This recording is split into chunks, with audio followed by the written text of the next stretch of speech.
En tant que leader, vous devriez toujours essayer de reconnaître un état d'esprit fixe ou de croissance, autant chez vous que chez les membres de votre équipe.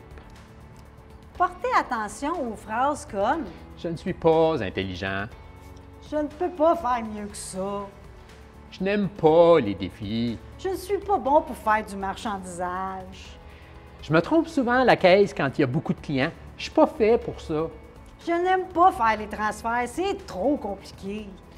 « Ah, je ne devrais pas être une conseillère à la vente. Je suis nerveuse quand les clients me posent des questions et que je n'ai pas la réponse. » Si j'ai besoin de travailler autant, c'est que je ne suis pas si douée que ça.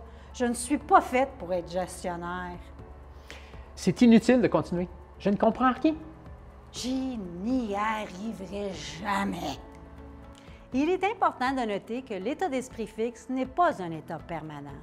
Avec la prise de conscience de soi et des efforts délibérés, les personnes peuvent développer un état d'esprit de croissance qui est la croyance que les compétences et la capacité peuvent être développées grâce à la détermination, au travail acharné et à la persévérance.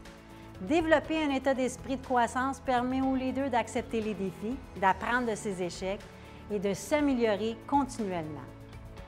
Votre devoir en tant que leader est d'amener l'employé ou vous-même à changer cette mentalité d'état d'esprit fixe pour l'amener vers un état d'esprit de croissance en posant les questions suivantes.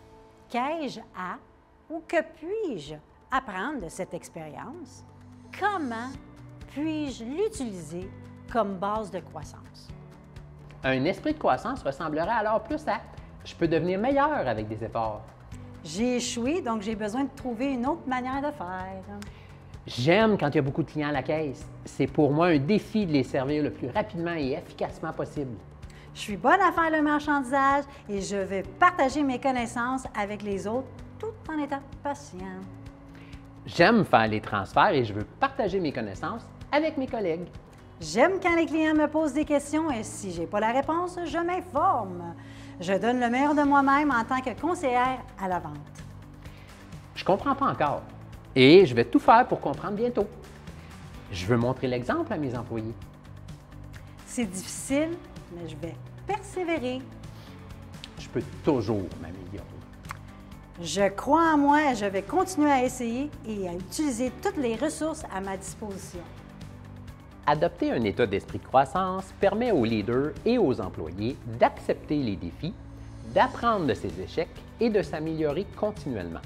Cette volonté de grandir, même et surtout quand ça ne va pas, c'est la marque de l'état d'esprit de croissance. C'est l'état d'esprit qui leur permet de réussir aux moments les plus difficiles de leur carrière et de leur vie. Rappelez-vous, il est de votre devoir en tant que leader d'amener l'employé ou vous-même à changer cette mentalité d'état d'esprit fixe vers un état d'esprit de croissance.